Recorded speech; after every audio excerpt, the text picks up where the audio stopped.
नमस्ते, सभी को नमस्ते। ओ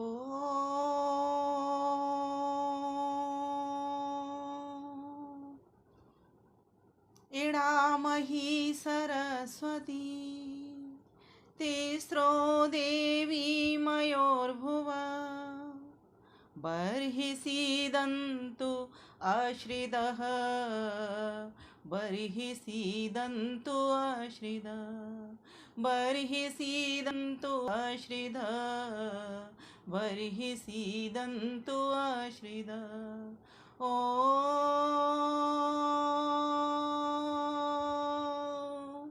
नमस्ते अस्तु आयते नमो अस्तु परायते नमस्ते प्राणतिष्ठत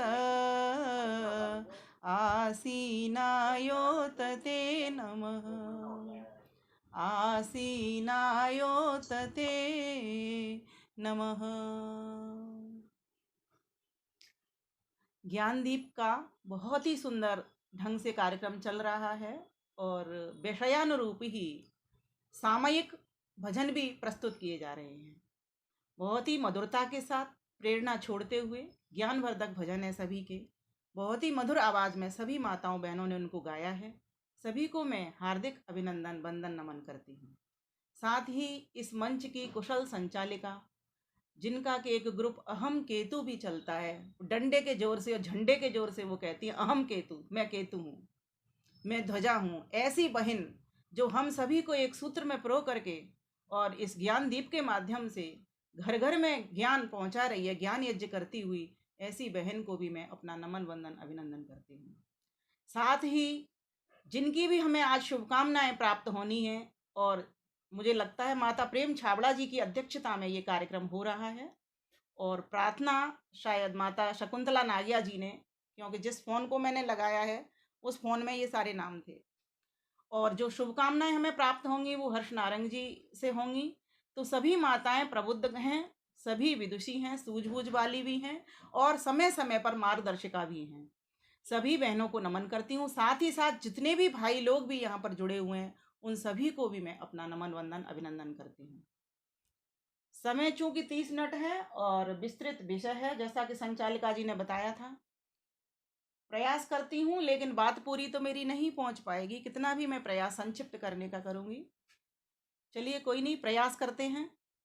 तो विषय था हमारा, एक बार मैं पुनः आपके समक्ष रख देती हूँ, संस्कृति पर आघातों के मध्य हमारे कर्तव्य। इसी विषय को लेकर के बहनों ने भजन सुनाए हम सबके समक्ष। तो आइए पहले तो हम ये समझ लेते हैं कि कितने आघात हुए, किस प्रकार से आघात हुए, कौन कौन से आघात हुए, कहाँ कहाँ पर आघात हुए। आघात कहते हैं चोट को, आघात कहते हैं प्रहार को, आघात आघात कहते हैं नष्ट करने को, आघात कहते हैं हानि पहुंचाने को, आघात कहते हैं कष्ट पहुंचाने को।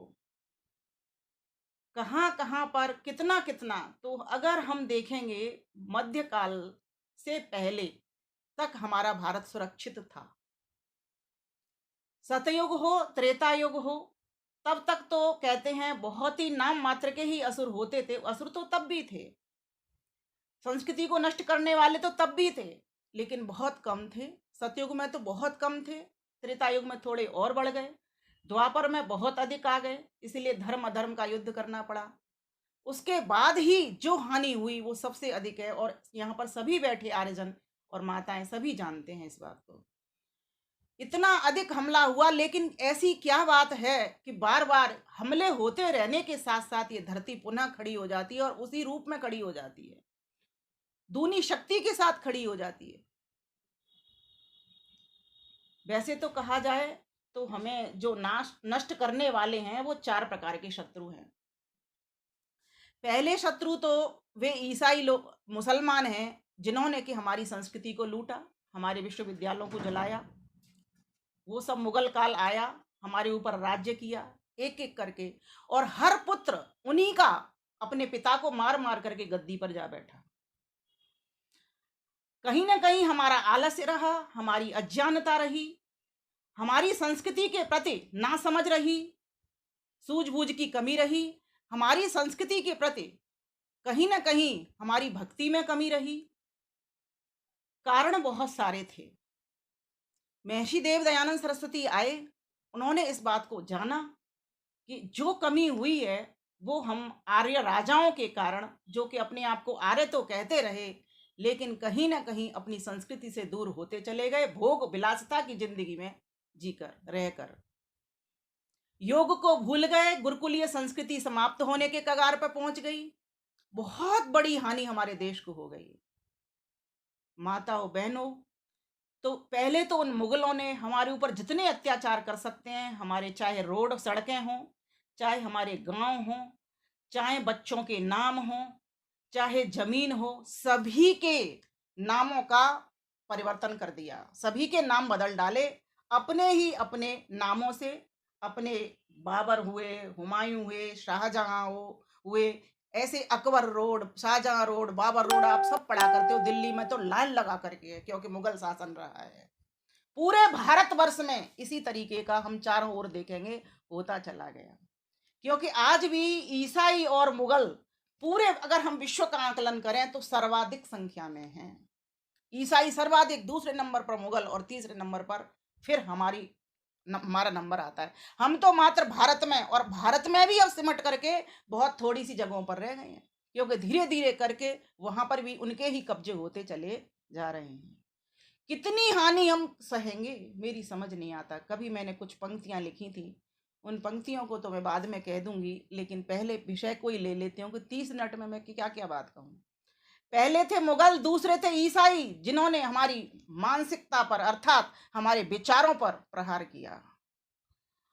हमारी गौ को हमें बकरी बता करके, ये बकरी है, ये बकरी है, ऐसा कह करके, ये दृष्टांत के माध्यम से भी कहा जा सकता है लेकिन उसमें भी समय लगेगा, कह करके हमको गौ को बकरी कहना सिखा दिया। आज हमारी यही स्थिति हो गई है।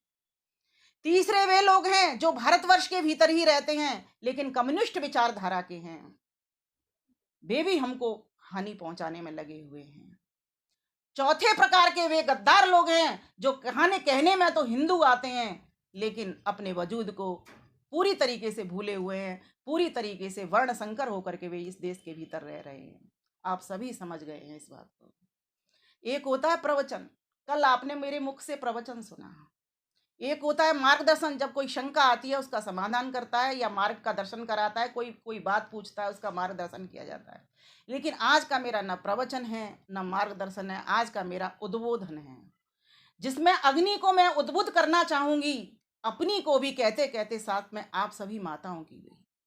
आखिर ऐसा क्या हो गया कि सभी ये ऐसे लोग जिनका हमारे देश से कोई लेना देना ही नहीं था, हमारा तो अखंड भारत था, ये सब हमारी छाती के ऊपर चढ़ करके चले आ रहे हैं और अपनी बातों को मनवाने लग रहे हैं, चाहे वो फिल्म का माध्यम हो, चाहे किसी और तरह से लव जिहाद का माध्यम हो, और हम इनकी गिरफ्त में आते चले जा रहे हैं।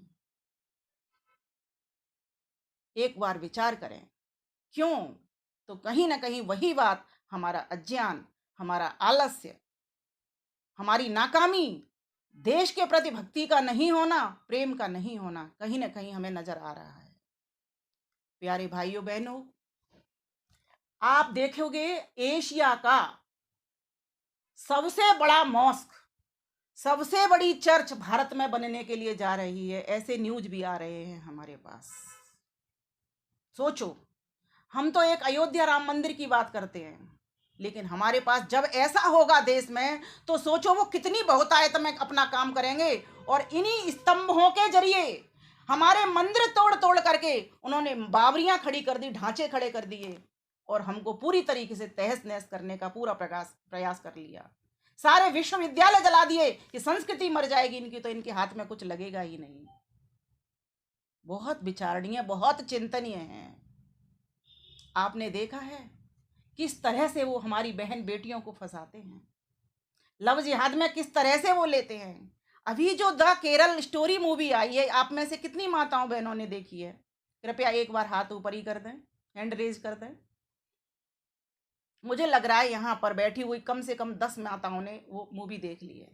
अपनी बच्चियों को तो वो दिखाएं, साथ में भी जो आपकी सेविकाएं हैं, क्योंकि ध्यान देना, आप फिर भी अपने बच्चों को संस्कार दे दोगे, लेकिन जो लोग बहुत कम, जो आर्थिक तंगी से जो गुजर रहे हैं, ऐसे लोगों के पास न तो वो शिक्षा पहुंचती है, न वो सोच पहुंचती है। वे क्या करेंगे? उनकी बेटियां भी तो हमारी ही बेटियां हैं, हमारे ही देश को बचाने वाली हैं, हमारे ही देश की बहुएं बनने वाली हैं, हमारे ही देश को संतान देने वाली हैं। इसलिए ऐसी मूवी जैसे कश्मीर फाइल्स एक आई थी, उसको भी आप में से बहुत माताओं बहनों ने देखा। द केरल स्टोरी भी जो आई है, इसको भी सभी देखे हैं। इसको मैंने भी जिस दिन रिलीज हुई थी उस दिन मैंने अपने पति देव के साथ में देखा। बेटियां मेरे साथ थी नहीं, इसलिए उनको नहीं दिखा पाई, लेकिन एक बेटी के पेपर है, वो पेपर देने के बाद उसको दिखाने भेजूंगी अपनी सेविका के साथ। सेविका के बच्चे छोटे हैं, 18 वर्ष से नीचे बच्चे तो ले जाना ही बेकार है वहां पर, 16 वर्ष से नीचे। तो उसके बाद जो बेटियां बेटे होंगे उनको अवश्य ही दिखाना चाहिए कि किस तरीके से, अगर इनके जाल में हमारी बेटियां फंस जाती हैं, तो किस तरीके से उनके साथ में व्यवहार होता है, अत्याचार होता है, दुराचार होता है, अन्याय होता है, और साथ ही साथ बलात्कार भी होता है। उस मूवी के भीतर स्पष्ट तरीके से इस बात को दिखाया गया है। उस कहानी के भीतर अगर आप जाओगे, थोड़ा सा मैं प्रकाश डालूंगी, अधिक तो नहीं कहूंगी। उसमें कहा जाता है कि 4 लड़कियां हैं, एक कॉलेज में नर्सिंग करने के लिए वो आती हैं कोच्चि में। वहां पर वो जब आती हैं तो एक तो होती है, उसमें से 2 होती हैं उसमें हिंदू, और एक होती है ईसाई, और एक होती है उसमें मुसलमान। हिंदू में एक लड़की का नाम शालिनी उन्नी कृष्णन है, और दूसरी लड़की का नाम जो है वो गीतिका है, और तीसरी लड़की जो ईसाई है वो नीमा है, और जो चौथी लड़की मुसलमान है वो आसिफा है। ये लोग, जरूरी नहीं है कि कोई बेटा ही तुम्हारी बेटी को फंसाएगा, इनकी बेटियां भी आपकी बेटियों को फंसाने के लिए जिम्मेवार हैं। ये स्पष्ट उस कहानी में पता चल रहा है। वो लड़कियां एक कमरे में रहती हैं रूममेट बन करके, और एक दूसरे के साथ सुख दुख में वो साथ देती हैं, रहती हैं। अब वो देखिए, जो मुसलमान की लड़की है वो क्या करती है, आसिफा क्या करती है, उन लड़कियों को अपने जाल में फंसाना किस तरह प्रारंभ करती हैं, वो समझने की बात है।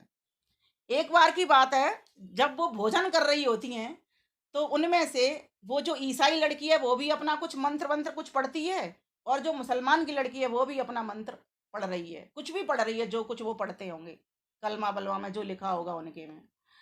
और लेकिन साथ में वो जो उन्नी कृष्णन है, शालिनी उन्नी कृष्णन, और वो जो गीतिका है, वो कुछ भी नहीं पढ़ रही होती है।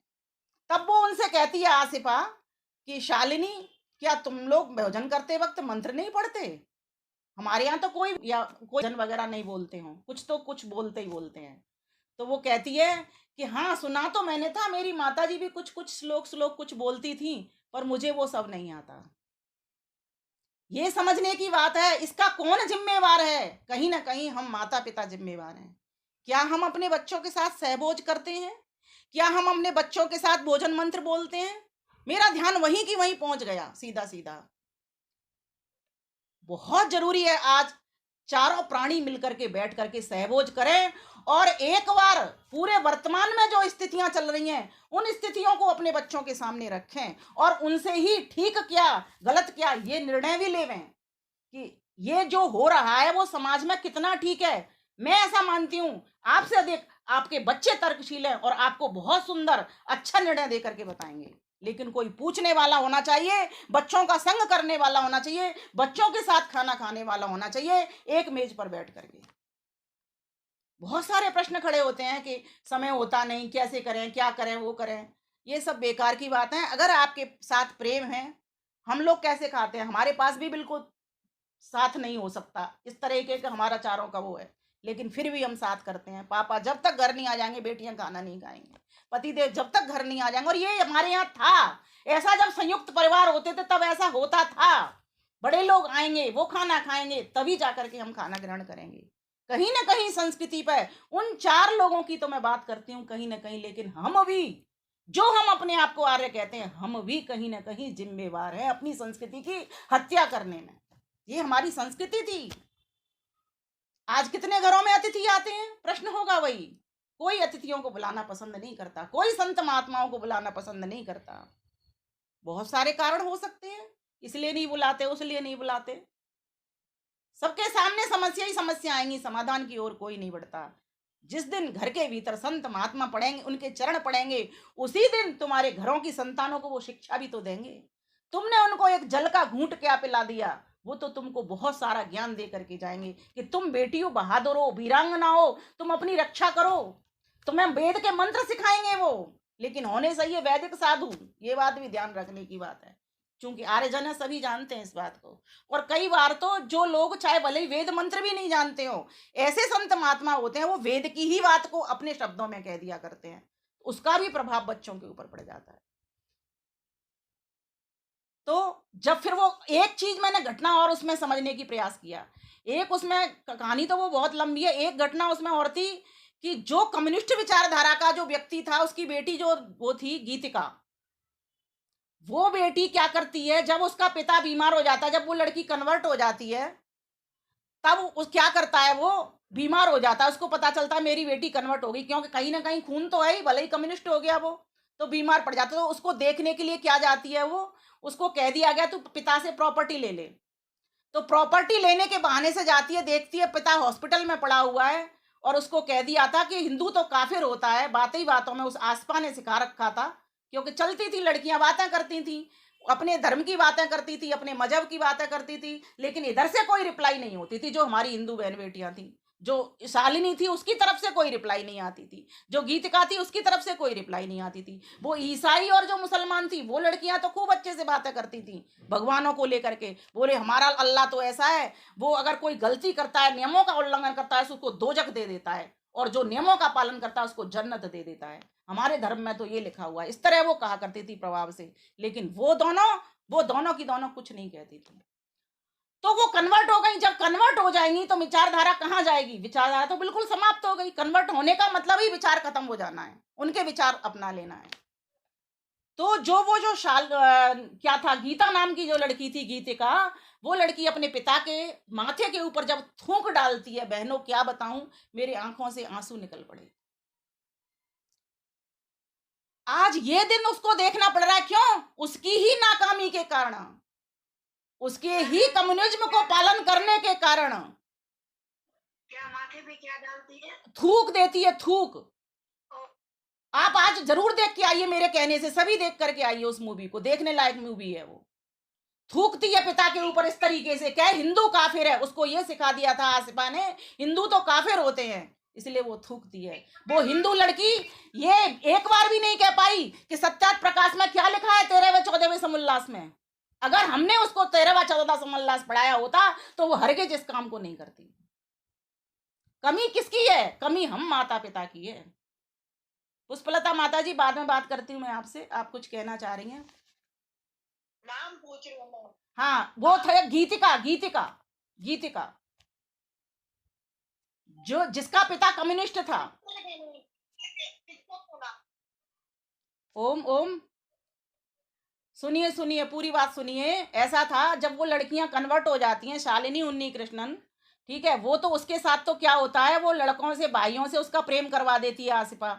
तो उसको तो एक लड़के के साथ में उसका निकाह हो जाता है, और निकाह होने से पहले ही उसके साथ गड़बड़ कर देता है, तो वो एक बच्चे की माँ भी बन रही होती है साथ ही साथ। फिर उसके बाद में वो उसका जो पति है वो खत्म हो जाता है, तो वो क्या कहते हैं जो मुसलमान थे कि हमारे यहाँ अगर उसका पति खत्म हो जाता है तो दूसरा विवाह करने की परिपाटी है, तो उसका दूसरा निकाह भी कर देते हैं उसका। जब दूसरा निकाह ऐसे व्यक्ति से किया जाता है जो आईएस का एजेंट है, तो वो सीरिया चली जाती है, वो लड़की भारत से ही निकल जाती है, माँ भी उससे मिलने के लिए आती है, लेकिन उसको मिलने नहीं दिया जाता।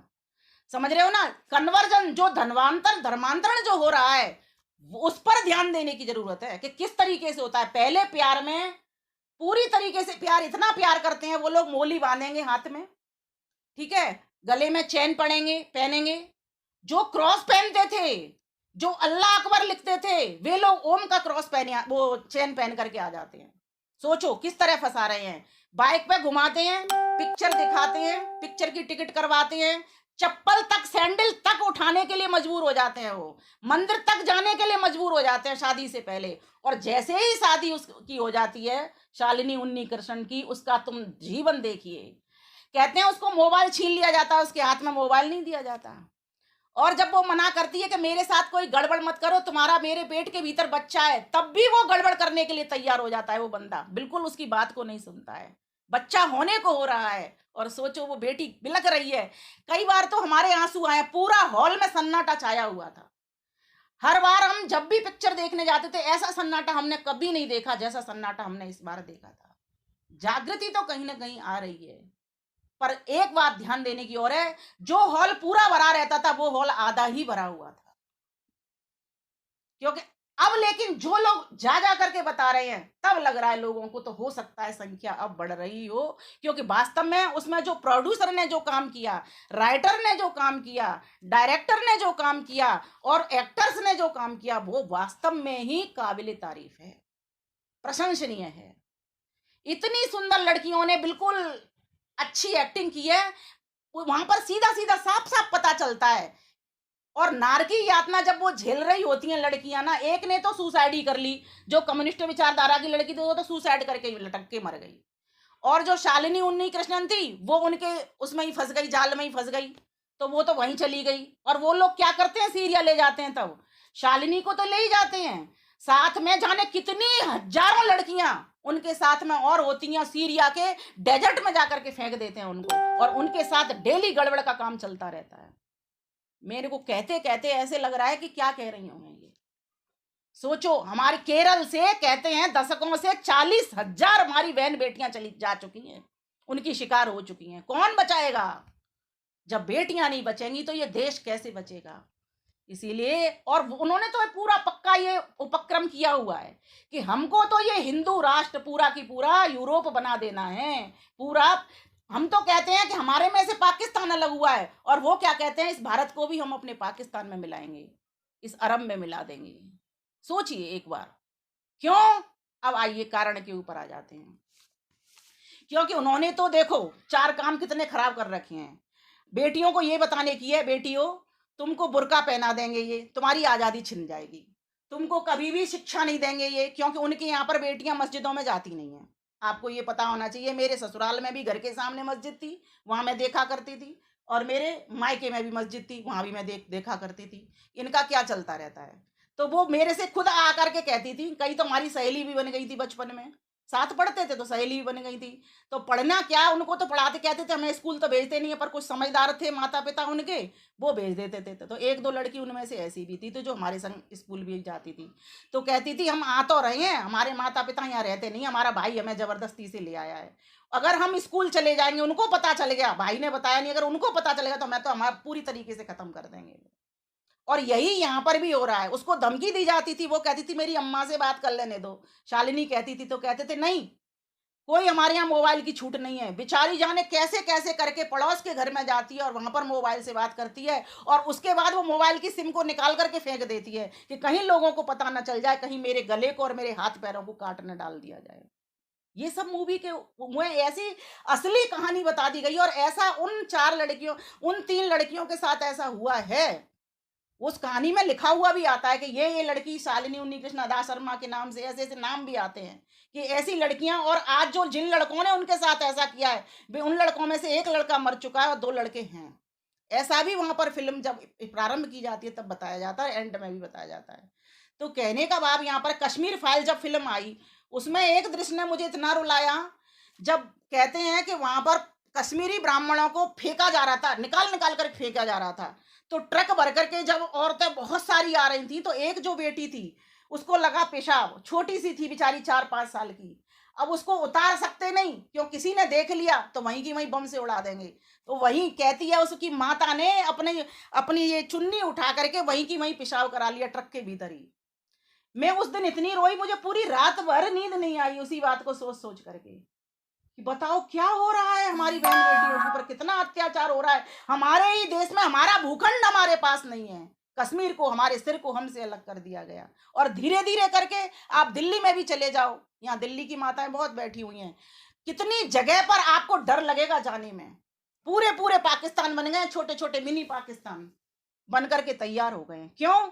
ये हमारी नाकामी के कारण, हमारे आलस्य के कारण, हमारी अज्ञानता के कारण। अब ये जो लिव इन रिलेशनशिप चली, ये जो श्रद्धा और निर्भया कांड जो हुए, क्यों हुए? ठीक है, हमने मोमबत्तियां जला ली, सब कुछ कर लिया अपनी बेटियों के दर्द के हिसाब से, लेकिन अगर उनके माता पिता ने घरों में यज्ञ किया होता, वेद का स्वाध्याय किया होता और बेटियों को अपनी संस्कृति से परिचय कराया होता और विधर्मियों की संस्कृति भी बताई होती, मैं तो सभी को एक ही बात कहती हूँ, कुछ नहीं किया होता, तुमने सत्यात प्रकाश उन बच्चियों के साथ पढ़ लिया होता तो ऐसा कभी भी दिन देखने को उनको नहीं पड़ता। श्रद्धा के 35 टुकड़े नहीं होते, वो श्रद्धा वीरांगना बन करके ऐसे लव जिहादियों के 35 टुकड़े करके आ जाती, 305 टुकड़े करके आ जाती, उस अपने 35 टुकड़े नहीं होने देती। क्योंकि उनके यहाँ पर तो जब वो निकाह हो जाता है, लड़की जब ससुराल में जाती है तो वहां पर भी वो उसको बकरे को काटते हैं, उसको चक्कर आ जाता है, एकदम से गिर पड़ती है वो शालिनी, क्योंकि उसने देखा नहीं है, हिंदू धर्म में ऐसा सब कुछ होता नहीं है। लेकिन प्यार में इस तरीके से फंस चुकी है कि बाद में वो पछताए, कहते हैं अब चिड़िया चुग गई खेत, पछताए होत क्या। अंत जब उस फिल्म का होता है तो उसमें बताया जाता है कि वो सीरिया में जब वो भाग रही है, लोग उसके पीछे पड़ रहे हैं, तो वो एक रेत में, डेजर्ट में जाकर के गिर जाती है। तो वहाँ के ही किसी अच्छे कैमरामैन ने उनकी फ़ोटो ली है, जो वहाँ की अच्छी एजेंसी है जो कि बेटियों को बचाने का काम करती है, उसकी फ़ोटो ली है, फ़ोटो लेकर के ड्रोन कैमरे से और उस बेटी को उठा लिया है और उठा करके उसको अपनी कस्टडी में रख करके कहा कि मुझे अम्मा से बात करा दो।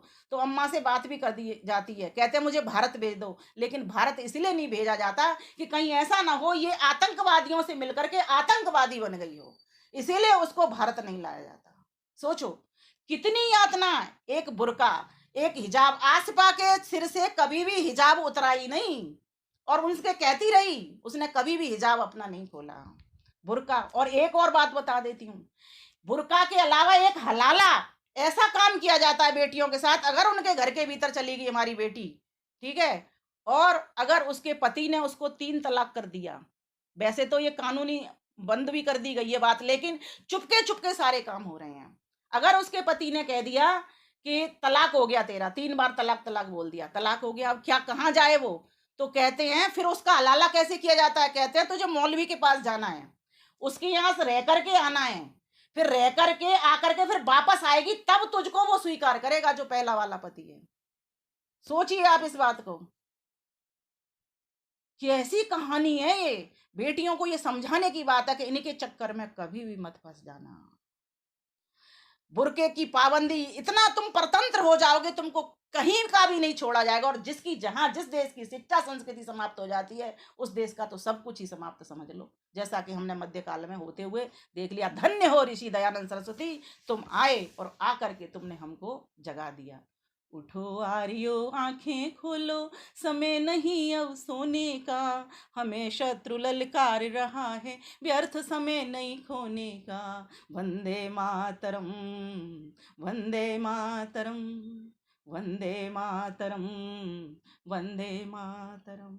जब जब कंस बने धरती पर, कृष्ण ने उन्हें पछाड़ा था, रावण कुल सारे का सारा राम ने घाट उतारा था। बने विमल हम राम कृष्ण सम, बने विमल हम राम कृष्ण सम, अब न बोझ ये ढोने का, हमें शत्रु ललकार रहा है, व्यर्थ समय ना खोने का। वंदे मातरम, वंदे मातरम, वंदे मातरम, वंदे मातरम। धर्म ग्रंथ संस्कृति सभ्यता सब पर सहते वार गए, चुप चुप हमने सहा सभी को कितने अधिक प्रहार गए। आज नहीं चुप्पी साधेंगे, आज नहीं चुप्पी साधेंगे, एहसास दिलाएं होने का, हमें शत्रु ललकार रहा है, व्यर्थ समय नहीं खोने का। वंदे मातरम, वंदे मातरम। यहाँ पर कुछ प्रधानाचार्य अध्यापिकाएं बैठी होंगी रिटायर्ड, उनसे भी निवेदन करना चाहूँगी कि वे भी कहीं ना कहीं इस बात को पहुँचाएं, और पहुँचा करके जो कॉलेजों में छात्राएं पढ़ती हैं, स्कूल में 8वीं क्लास से ऊपर की विद्यार्थी जो छात्राएं या छात्र पढ़ते हैं, उनको भी इस मूवी को दिखा करके लाएं, जिससे उन्हें पता चले मातृभूमि की रक्षा करना पावन धर्म हमारा है, सिर से लेकर हाथ पांव तक भारतवर्ष हमारा है। आओ सब मिलजुल कर बहनों, आओ सब मिलजुल कर भाइयों, कर्ज चुकाएं बिछोने का, हमें शत्रु ललकार रहा है, व्यर्थ समय नहीं खोने का। वंदे मातरम, वंदे मातरम, वंदे मातरम, वंदे मातरम। वीर प्रसू ये रत्न प्रसू, इसकी अद्भुत गाथा न्यारी। गोदी में पल बड़े हुए योगी ऋषि मुनि मामल धारी। आओ निज कर्तव्य निभाएं, आओ निज कर्तव्य निभाएं, मातृभूमि सुत होने का, मातृभूमि सुत होने का, हमें शत्रु ललकार रहा है, व्यर्थ समय नहीं खोने का। वंदे मातरम, वंदे मातरम, वंदे मातरम, वंदे मातरम। जो भी भूल हुई है अब तक फिर से ना दोहराएंगे। इतिहास को देखिए, जो भी भूल हुई है अब तक फिर से ना दोहराएंगे। भारत माँ के शत्रु को करनी का मजा चखाएंगे।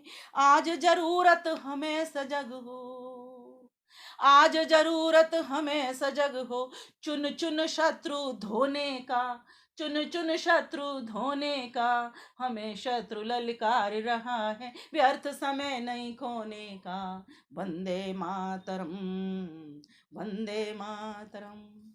कहते हैं वो लोग अपने धर्म के लिए, दीन के लिए, उनके परिवार से नित्य प्रति पैसा दान निकाला जाता है, 10वां हिस्सा, जो कि वेद ने कहा है। लेकिन उस वेद की बात हम नहीं मान रहे।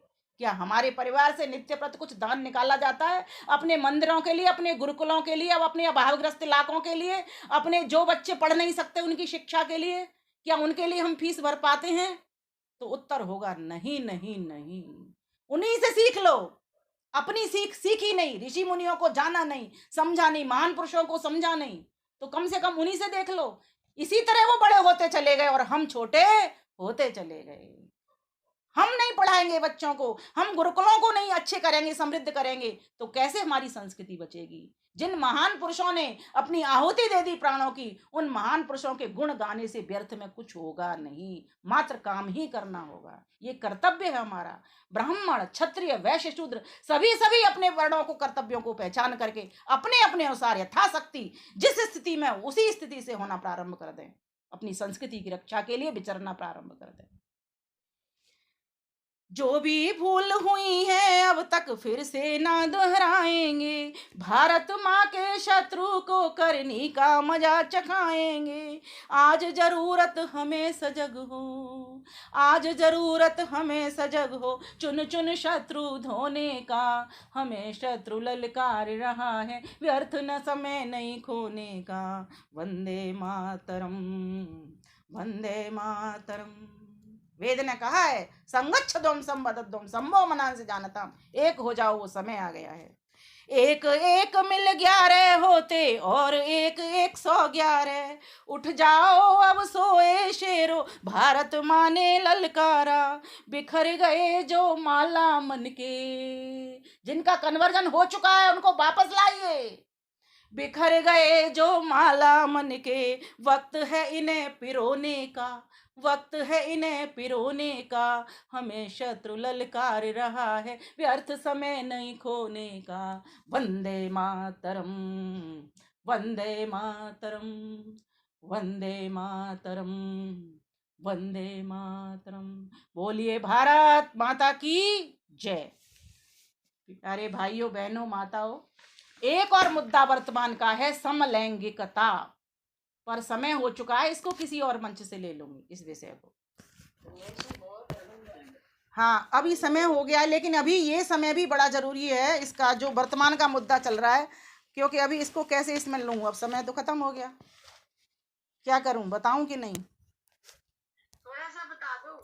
अच्छा, ले लूँ समय? पॉइंट्स बता दो, 5-7 मिनट ले लो। चलिए, पॉइंट्स बता देती हूँ। देखिए, ये जो समलैंगिकता और समलैंगिक विवाह, दोनों में थोड़ा सा अंतर है। एक थी लिव इन रिलेशनशिप, जिसके थ्रू आजकल जो युवा हो जाते हैं, अभी एक साथ रहते हैं। पहले तो कोर्ट ने इनको मंजूरी दे दी कि तुम रह सकते हो, और नाम किसका दिया? तुम्हारे कृष्ण ऐसे रहते थे। सोचो योगी पर कितने तरीके का अत्याचार किया। क्यों? उसके पीछे कहीं ना कहीं हम ही कारण थे। हमने स्वयं ही अपने कृष्ण को, सभी आप जानते हैं किस तरह का कहा, क्या क्या कहा उसके लिए। कभी राधा को नचा दिया, कभी किसी और गोपी को नचा दिया, जबकि श्री कृष्ण तो योगी थे, एक ही पत्नी थी, 12 वर्ष में एक ही उनका प्रद्युम्न हुआ था। तो इस तरह से वो वहां छूट गए। तो कहीं ना कहीं हमारे विरोध प्रदर्शन में कमी रही, इसलिए वो उनको स्वीकृति मिल गई। दूसरी आई समलैंगिकता। अब यहां पर भी ये हो गया कि चलो तुम रह सकते हो, तो वो रह रहे हैं, चलो उनको भी मंजूरी दे दी, वो भी रह रहे हैं। अब तीसरी बात तो ये आ रही है कि विवाह, विवाह भी हो। अब आप ये बताइए, दो लड़के लड़के हैं, दो लड़की लड़की हैं, उनका विवाह कैसे होगा? और उस विवाह से करेंगे क्यों? क्या वो विवाह को नाम दे करके वो करेंगे क्या? संतान उनके होगी नहीं, वंश उनका चलेगा नहीं, रिश्ते उनके खत्म हो जाएंगे। सरकार के समक्ष इस वक्त यक्ष प्रश्न खड़ा करके उन्होंने कहीं ना कहीं ध्यान भटकाने का प्रयास किया है। और एक और बात मैं कहना चाहूंगी अपनी तरफ से, सत्यात प्रकाश के चतुर्थ समोल्लास को भी फाड़ने का पूरा पूरा प्रयास है ये। क्यों? क्योंकि वहां पर गृहस्थाश्रम है, विवाह की बात है, महर्षि दयानंद की भी हत्या हो रही है। इसीलिए हमारे समाज की ओर से हमें भी विरोध प्रदर्शन करने के लिए निकलना चाहिए, मजबूर कर देना चाहिए उनको, मजबूती लेकिन हमें पहले अपनी करनी होगी, एकजुट होकर के। इसका एक, मैं तो आर्य प्रतिनिधि सभा की हमारी प्रधाना जी बैठी हुई, इनको कहूंगी, एक जुलूस निकालिए, बड़ा विरोध प्रदर्शन करिए, मैं आऊंगी, आप करिए। आप ये देखिए, हम गुण गाते हैं, रोज गा रहे हैं, जन्म दिवस आएगा ऋषि दयानंद का तब गाएंगे, बोध दिवस आएगा तब गाएंगे, निर्वाण दिवस होगा तब गाएंगे। क्या करेगा वो गुण गाना, जब अभी उस चतुर्थ समोल्लास के हम को नहीं बचा पाए, तो जिसमें विवाह आश्रम की व्यवस्था है, 8 प्रकार के विवाह लिखे हैं स्वामी जी ने वहां पर। आपको सबको पता है, ब्राह्म, देव, आर्ष, प्राजापत्य और राक्षस, असुर, पैशाच, गंधर्व, ये 8 प्रकार के विवाहों का वहां पर वर्णन मिलता है, जिसमें सर्वश्रेष्ठ विवाह वहां पर ब्राह्म बताया गया है। ये ब्रह्म की आज्ञा के अनुकूल किस प्रकार से विवाह की आयु होनी चाहिए, और किस किस में स्त्री पुरुष का विवाह। इन 8 विवाहों में भी कोई पुरुष पुरुष का विवाह नहीं है कहीं भी। जो राक्षस विवाह, वहां भी स्त्री पुरुष का ही विवाह है। अब ये बात हम रखेंगे तब तो वहां पर बात पहुंचेगी। हम आर्यजन क्यों पीछे हटते हैं? हमको सबसे आगे आना होगा, पुरुष भाइयों को और बहनों को सबको मिलकर के आगे आना होगा, इसका विरोध प्रदर्शन करना ही होगा हमको। और एक और बात बताइए, जब वंश नहीं चलेगा, वो लोग क्या कहते हैं पता है? हम तो बच्चा गोद ले लेंगे, दत्तक ले लेंगे। अब आप ये उनको ये बताइए, नाम किसका जाएगा जब विद्यालय में बच्चा जाएगा? तो क्या राजू छोटू लिखा जाएगा? किसका बच्चा? राजू छोटू का बच्चा है। जब रानी होगी नहीं राजू के साथ, राजा के साथ रानी होगी नहीं, किसका बच्चा, किसका नाम लेगा? माता का नाम दोगे, पिता का नाम दोगे? माता पिता तो वो है नहीं, लेकिन विवाह कर लिया इन्होंने, किसका नाम चलेगा? आप हानि देखिए, एक एक करके परिवार व्यवस्था खत्म। कौन मौसी, मामा, मामी, चाचा, ताई और बुआ सब होंगे, बहन भाई होंगे, कौन क्या होगा? और उनको ये कह देना तुम 2 लड़के लड़के हैं, तुम भाई हो तुम, तो वो इस बात को स्वीकार नहीं कर रहे, हम भाई नहीं है। लड़के लड़के कौन होते? भाई तो होते हैं, वो पति पत्नी हो कैसे सकते हैं? वो हो ही नहीं सकते। तो हमारे पूरी तरीके से संस्कारों पर, 16 संस्कारों पर प्रहार किया जा रहा है। क्योंकि गर्भाधान किसका होगा, पुंसवन किसका होगा, सीमंतोनयन किसका होगा, जात कर्म किसका होगा, नामकरण किसका होगा, कैसे होगा, मुझे बताइए। तो ये संस्कारों पर भी प्रहार है, हमारी आश्रम व्यवस्था पर भी प्रहार है। तुम ब्रह्मचारी तुम नहीं हो, व्यभिचारी तुम हो। ब्रह्मचर्य आश्रम का तुम पालन नहीं कर रहे, गृहस्थ में तुम विवाह तो कर लोगे, लेकिन गृहस्थियों की तुम तरह रह नहीं सकते हैं। फिर वानप्रस्थ सन्यास कैसे होगा तुम्हारा? व्यभिचारी का कोई वानप्रस्थ सन्यासी कहलाएगा कोई?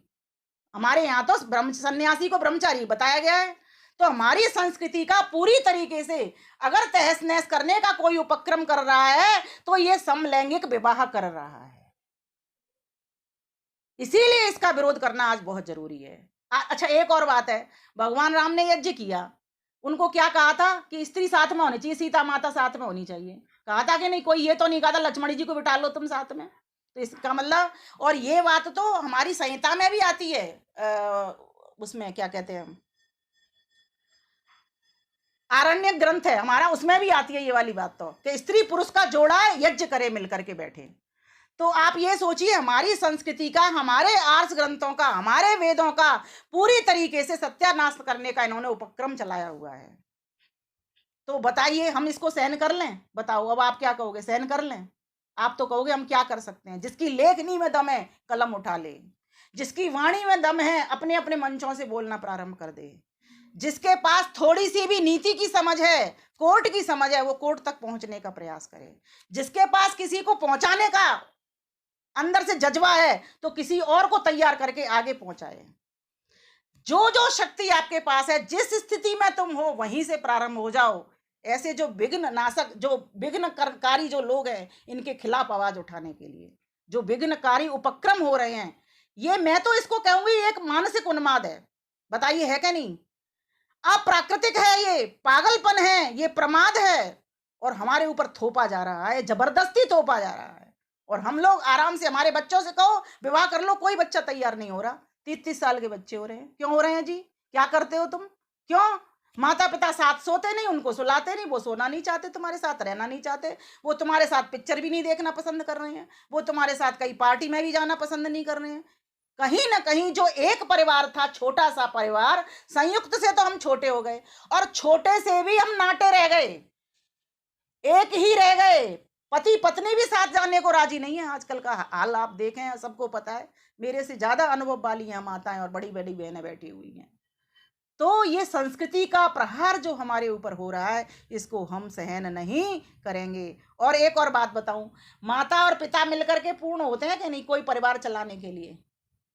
परिवार कैसे चलेगा? गाड़ी तो चरमरा गई उनकी, चलेगी ही नहीं। हमारे ऋणों पर प्रहार, ऋण कैसे चुकाए जाएंगे? पितृ ऋण को कैसे चुकाओगे? ऋषि ऋण को कैसे चुकाओगे? आप नहीं चुका सकते। देव ऋण को कैसे चुकाओगे? जब संतान ही नहीं, वंश ही नहीं चलेगा, तो परिवार कैसे चलेंगे? इसलिए परिवार समाज की एक इकाई है।